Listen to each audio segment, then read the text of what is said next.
First, I want to thank everybody for coming tonight. This is actually my coven and myself, and I just wanted to give you a little bit of a brief scenario of how I found witchcraft and Wicca, and then also a little bit of brief history of what we're going to be doing tonight. Okay? I was always interested in the paranormal. I grew up around this. At the age of 4, I was seeing spirits, never realizing that one day I would become a witch. The good thing, though, is that I had a great family support system. I come from a hereditary line of witches and psychics, so I was always able to embrace my roots. At the age of 14, while on a family trip to Boston, we stopped into Salem, not realizing that that was where my journey would begin. I walked into a shop called Crowhaven Corner, and there before me stood my transformation, my teacher, and my mentor, Laurie Cabot, High Priestess and Witch of Salem. But where did my journey actually begin? Growing up, I was always drawn to witchcraft. Halloween was always my favorite holiday. I was also drawn to the magical arts. It was common to have seances in my house. At the age of 14, I began reading tarot cards. And at the age of 16, I was doing psychic consultations professionally. Growing up, I was always the odd one. The one who questioned everything and beat to my own drum. The one that could see and hear things that others couldn't.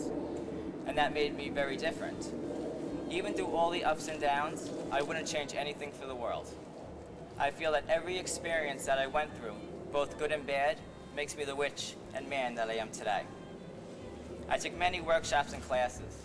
In my eyes, I was born a witch, but I didn't start practicing the craft until I was 19. The word witch comes out of the Celtic tribes. It basically means wise person, shapeshifter, seeker of knowledge. Many cultures see the word in different aspects, but the term witch goes back to its roots, which basically means wise person. It has nothing to do with the devil or Satan. We have no evil gods or goddesses, we have no evil deities in our religious structure. Witchcraft is an ancient art, science, and religion.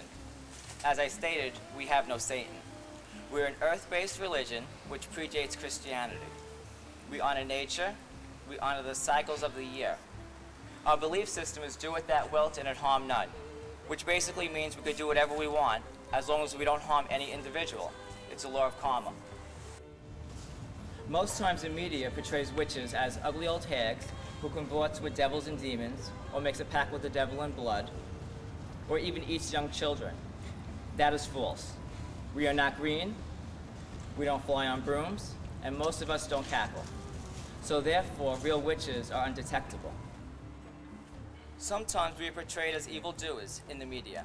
Movies like The Craft and The Witches of Eastwick have just brought more negative, stereotypical attention to us. Two of the movies that I would recommend for people to see for a positive view on the life of a witch is both Bell Book and Candle and my all-time favorite, Practical Magic, because it shows the softer side of a witch and it portrays us as human beings.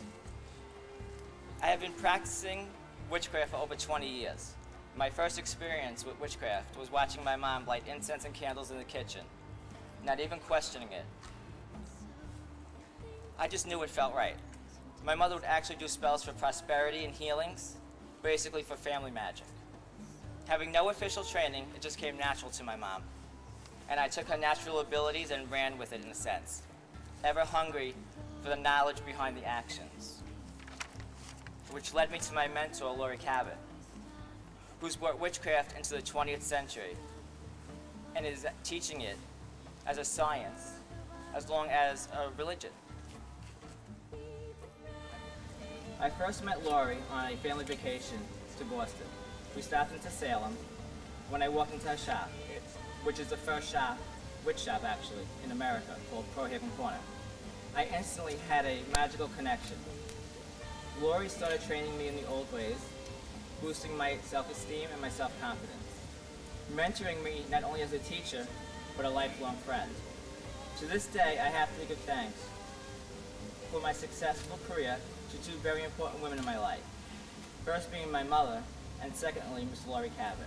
The combination of knowledge, which I have learned from both these wonderful women, have given me the ability. to be the witch that I am today. My sister is also a practicing witch and helps me run my shop, Practical Magic. Being that we were both up with this in our life, she's the ideal person to help me run my business. At the age of 19, I did a spell, a projection basically, to open up my own shop. And many moons later, it manifested, when all the elements were correct, right, and for the good of all. After 10 years have passed, I opened up my own shop, and to this day I still have people asking me, if magic works, why did it take so long to open up your own shop? And I say it's basically cosmic timing. Because thinking back, who would have came to a 19-year-old for advice on their love life, their career, or anything else that they had to ask me? But now, after many successful years in business, most of my clients come into the shop for love magic, curls, and healings. Healings are a big part of witchcraft.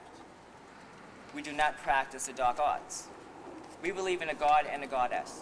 And because we are goddess worshippers as well as god worshippers, we are a great threat to patriarchal religions, even today in 2009. We do have a couple of naysayers who I don't think will ever believe in anything. I have to say, as times are changing, especially in these hard economical times, I'm seeing the rise in spirituality. People are looking for answers. They are looking for something more, and that's where the witch comes in. When I first opened the shop, I didn't know what to expect, especially on Staten Island, where something being off the beaten path isn't the best choice professionally or personally. Who would have thought a witch in Staten Island? Being able to share my belief structure with anyone who is interested is a great joy and benefit of being in the business that I am in. At first I was nervous, but I always stuck to my belief and projected that my store would be successful. As I mentioned, when I first opened, I didn't know what to expect. It was uncharted territory. 10 years ago, I thought I'd be doing what I got my degree in, which was pharmaceutical. There are no college degrees in witchcraft. Now looking back, my path was chosen for me. I'm supposed to be a teacher. I'm supposed to be a counselor. I'm supposed to be a healer. I'm supposed to be a witch. As my teacher says, the word witch is a delicious word, and we'd never give it up. We hope to bring an understanding of witchcraft to the world, so that there is no need to fear us ever again. I am proud to be the only accredited witch teaching witchcraft on Staten Island, an accredited witch whose credentials can be referenced, reviewed, and studied under the Cabot tradition of witchcraft. Witchcraft may come natural to all of us, but I can teach it as a science, and I can teach it as a craft, as a third-degree high priest. I cast spells every day. I cast spells like other people pray to heal, for prosperity and happiness. There are other religions that use their prayers and their magic to harm and manipulate the people around them. That is harmful magic. For example, witches do not harm anyone. We can do a white spell to neutralize the harmful intent of a person so it will not affect us. One example is basically putting the person's name in a bottle and using some High John the Conqueror oil and a piece of myrrh, and what that does is that freezes the person away from you without harming the individual. Looking ahead in the future, say 10 years from now, I see myself writing books, continuing to educate about witchcraft, fighting for witches' rights, and being the best witch and human being as possible. I humbly believe that if I continue on my path, all will be well. I have to say how proud I am to be standing in front of you all today. This is the ultimate sign of acceptance. Standing here today on Halloween, Samhain, which is the witch's new year, I am very pleased to be sharing my ritual and my way of life. Samhain is the witch's new year. It's a time to dress up and have some fun. The word Samhain comes out of the Celtic tribes. It is the beginning of winter. It is the honoring of our ancestors who have passed away. Samhain is the night where the veil between the worlds are thinnest. It's a night where we can walk between the worlds, and our ancestors can walk into our world very easily.